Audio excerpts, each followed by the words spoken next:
যদিহে alliance finally হৈ যায়, যদিহে ফাইনেলি এলায়েন্স হৈ যায়, তেতিয়াহ'লে আমি কম সংখ্যক আসনত খেলাৰ কাৰণে সিদ্ধান্ত লৈছোঁ। কিন্তু এলায়েন্সটো আমি যিমান পাৰি সোনকালে as soon as possible sheet বিতৰণটো সমাপন কৰাৰ কাৰণে আজি প্ৰস্তাৱ প্ৰেৰণ কৰিবৰ কাৰণে সিদ্ধান্ত লৈছোঁ, যাতে চিট বিতৰণটো শেষ হৈ যায়। আৰু যদি এলায়েন্স আমাৰ নহয়, যদি আমি মিনিমাম চিটকেইটাও নাপাওঁ, যদি মিনিমাম চিটকেইটাও নাপাওঁ, তেতিয়াহ'লে আমাৰ এটা সিদ্ধান্ত হৈছে যে আমি 44খন আসনত তেতিয়া 44খন আসনত তেতিয়া আমি প্ৰতিদ্বন্দ্বিতা কৰিম, যদিহে এলায়েন্স নহয়। আপোনালোকে আকৌ 44খনত প্ৰতিদ্বন্দ্বিতা কৰিব বুলি হাল্লা লগাই নিদিব আকৌ। মই বাৰম্বাৰ কৈ দিছোঁ আকৌ দেই, পিছত এইটো মই মিছা কথা কৈছে বুলিহে কৈ দিম আকৌ। সেইকাৰণে ক্লিয়াৰলি মই কৈ দিছোঁ যে আমি এলায়েন্সটো যদি কমপ্লিট হৈ যায়, আমি আশা কৰিছোঁ যে বিহুৰ আগে আগে ফাইনেল হৈ যাব। এনেই এলায়েন্সটো কৰিবলৈতো সিদ্ধান্ত হ'লেই, কিন্তু এলায়েন্সটো কংক্ৰিটাইজ হ'ব তেতিয়া যেতিয়াহ'লে আসনবিলাকৰ ভাগ বিতৰণ হৈ যাব।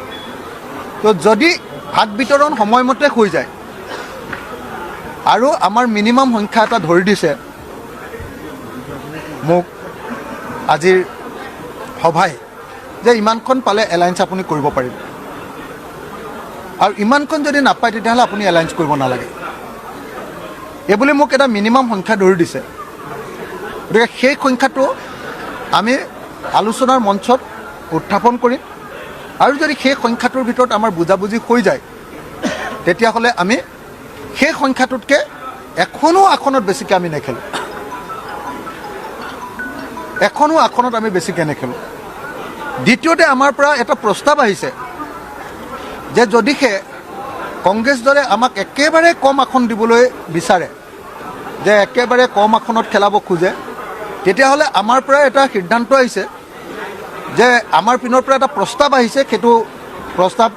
আমি বিবেচনা কৰি আছোঁ এতিয়া, যে যদিহে একেবাৰে কম আসন দিব খোজে, তেতিয়াহ'লে এটা প্ৰস্তাৱ আহিব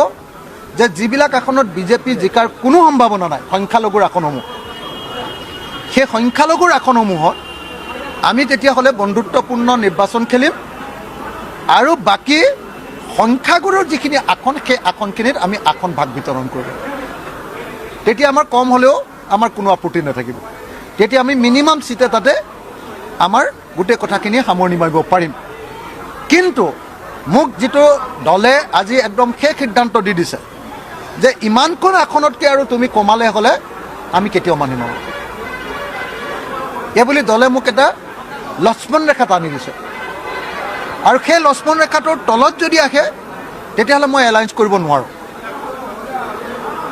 আৰু তেতিয়া এলায়েন্স হ'ব নে নহ'ব সেইটোৰ কাৰণে আকৌ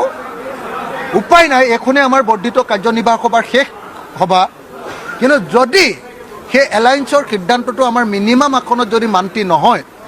তেতিয়াহ'লে আকৌ বৰ্ধিত কাৰ্যনিৰ্বাহক সভা পাতি এলায়েন্স হ'ব নে নহ'ব এইটো সিদ্ধান্ত ল'বলৈ মোক নিৰ্দেশ দিছে। আমাৰ এতিয়ালৈকে কথাটো আমি পাতি আছোঁ, কিন্তু মই ডেটটো আপোনালোকক জনাব খোজা নাই। আমি এটা ডেট এটা ঠিক কৰিছোঁ, সেই ডেটটো আমি তেখেতসকলক জনাম। কিন্তু আপোনালোকক মই ডেটটো দি দিয়াৰ লগে লগে অখিল গগৈ ডেডলাইন দিলে বুলি হাল্লা কৰি দিব আপোনালোকে। সেইটো আমি বুজাবুজি সোনকালে জিকিবৰ কাৰণেহে আমি বুদ্ধি উলিয়াইছোঁ, যে সোনকালে কৰিলে মানে আমি জিকিব পাৰিম। কিন্তু সেই তাৰিখটো যেতিয়া কৈ দিম আমি যে ইমান সোনকালে কৰিলে ভাল, তেতিয়া আপোনালোকে ডেডলাইন দিয়া বুলি আমাৰ বদনাম এটা গাই দিয়ে, মানে আমাকে আকৌ কাঠগড়াত উঠাই দিয়ে তাৰমানে। সেইকাৰণে তাৰিখটো নকওঁ আজি, নহ'লে আমাৰ তাৰিখ এটা ঠিক হৈছে যে আমুক তাৰিখৰ ভিতৰত কামটো শেষ হৈ গ'লে ভাল হয়। সেইটো নকওঁ, এইখিনি কথাই আপোনালোকক মোৰ জনাবলগীয়া আছে। মিত্ৰতা নহ'লে মানে 44খন আসন ৰাইজত দিলে মানে মিত্ৰতা নহ'লেও আমি মানে আমাৰ বিজেপি বিৰোধী শক্তিটো হৰুৱাবৰ কাৰণে আমি কাম নকৰোঁ। মিত্ৰতা নহ'লেও আমি 44খন আসনতে ইলেকশ্যন খেলিম। এতিয়ালৈকে সিদ্ধান্ত যে যদি কংগ্ৰেছে যদি সঠিক ৰূপত মিত্ৰতা নকৰে, সন্মানজনকভাৱে মিত্ৰতা নকৰে কংগ্ৰেছে, তেতিয়াহ'লে আমি 44খন আসনত ইলেকশ্যন খেলিম, এই সিদ্ধান্তটো হৈছে। সেইটো সিদ্ধান্ত স্থিৰ সিদ্ধান্ত এটা হৈছে, আৰু কোন কোনকেইখনত আসনত ইলেকশ্যন খেলিম তাৰো ফাইনেল লিষ্টিং হৈ গৈছে আজি। 44খন কোন কোন আসনত ইলেকশ্যন খেলিম সেই 44খন আসনৰ ফাইনেল হৈ গৈছে সেইকেইখন আসনত যদিহে আমাৰ বুজাবুজি নহয় কিন্তু আমি আশাবাদী যে বুজাবুজি হ'বই আৰু আমি খুব কম সংখ্যক আসনত মানে বুজাবুজি কৰিবৰ কাৰণে প্ৰস্তুত হৈছোঁ বহুত কম আমাৰ কাৰণে বহুত মানে একেবাৰে মিনিমাম আৰু আমি মানে যিকেইখন আসনৰ কথা কৈছোঁ সেইকেইখন নিদিলে আমাক দলে আৰু এলায়েন্স কৰিবলৈ অনুমতি দিয়া নাই এইটো কথা মই আপোনালোকক কৈ দিলোঁ মই অনুৰোধ জনাইছোঁ আপোনালোকে কংগ্ৰেছ দলক কওক যে অতি সোনকালে বুজাবুজিটো শেষ হ'ব লাগে আপোনালোকে সকলোৱে সংবাদ মাধ্যমে কথাটো কওক যে বিৰোধীৰ কাম কাজবিলাক লেট হৈছে সোনকালে শেষ কৰিব লাগে এইটো আপোনালোকে সংবাদ মাধ্যমে অলপ প্ৰেছাৰ দিয়ক কংগ্ৰেছ দলক প্ৰেছাৰ দিয়ক আমাৰ দলকতো প্ৰেছাৰ দি লাভ নাই আমিতো আজিৰ ভিতৰতে কৰিবলৈ বিচাৰিছোঁ এতিয়া কংগ্ৰেছ দলে বহিলে আটাইতকৈ ডাঙৰ দল যিহেতু তেওঁলোকে বহিলে এগ্ৰী কৰি দিলে আজিৰ ভিতৰতে শেষ আৰু আমাৰ তালিকা প্ৰস্তুত আৰু কি ভিত্তিত আমাক দিব লাগে তাৰো তালিকা প্ৰস্তুত আমাৰ যুক্তিবিলাকো প্ৰস্তুত গতিকে আমি আজিয়ে শেষ কৰি দিব পাৰোঁ 3 ঘণ্টা সময় দিলে হ'ল আজিয়ে শেষ কৰি দিম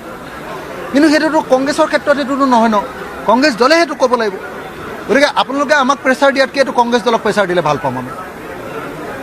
আমি এলায়েন্স কৰিবলৈ সাজু আমি এবাৰ এলায়েন্স কৰি ইলেকশ্যন খেলিম বুলি আমি প্ৰস্তাৱ লৈছোঁ যে এইবাৰ আমি এলায়েন্স কৰি প্ৰস্তাৱ হেৰি কৰিম কিন্তু আমি দুটা প্ৰস্তাৱ লগতে লৈছোঁ যে এলায়েন্স কৰি আমি ইলেকশ্যন খেলিম কিন্তু সন্মানজনকভাৱে ইলেকশ্যন খেলিম সন্মানজনকভাৱে সৰু দল আসন কম খেলিম কিন্তু আমাক সমান মৰ্যাদা দিব লাগিব এইটো প্ৰস্তাৱ হৈছে দ্বিতীয় যিটো প্ৰস্তাৱ হৈছে সেই প্ৰস্তাৱটো হ'ল যে ৰাইজৰ দলে আজিৰ দিনটোত সিদ্ধান্ত গ্ৰহণ কৰিছে যে আমি কংগ্ৰেছ দলৰ লগত ৰাষ্ট্ৰীয় দলৰ লগত যদিও এলায়েন্স কৰিছোঁ আমাৰ মূল কামটো হ'ব আঞ্চলিক স্বাৰ্থ সুৰক্ষা দিয়া আৰু সেইকাৰণে দিল্লীয়ে যাতে কাইলৈ যদি চৰকাৰ হৈ যায় আৰু দিল্লীত যদি কংগ্ৰেছৰ চৰকাৰ হয় দিল্লীয়ে যাতে বিজেপিয়ে যেনেকৈ এজিপিক যেনেকৈ কাখন গ্ৰহণ কৰিবলৈ বাধ্য কৰিছিলে আমাক যাতে প্ৰেছাৰ দিব নোৱাৰে তাৰ কাৰণে আমি আজি সিদ্ধান্ত গ্ৰহণ কৰিছোঁ যে আমি জাতীয় স্বাৰ্থৰ প্ৰহৰী ৰূপে এই এলায়েন্সটোত থাকিম আৰু জাতীয় স্বাৰ্থ বিৰোধী কোনোবা কথা ক'লে আমি এলায়েন্সত নাই সেইটোক আমি বাধ্য কৰিম এলায়েন্সক যে জাতীয় স্বাৰ্থৰ বিৰুদ্ধে আমি যাবলৈ নিদিওঁ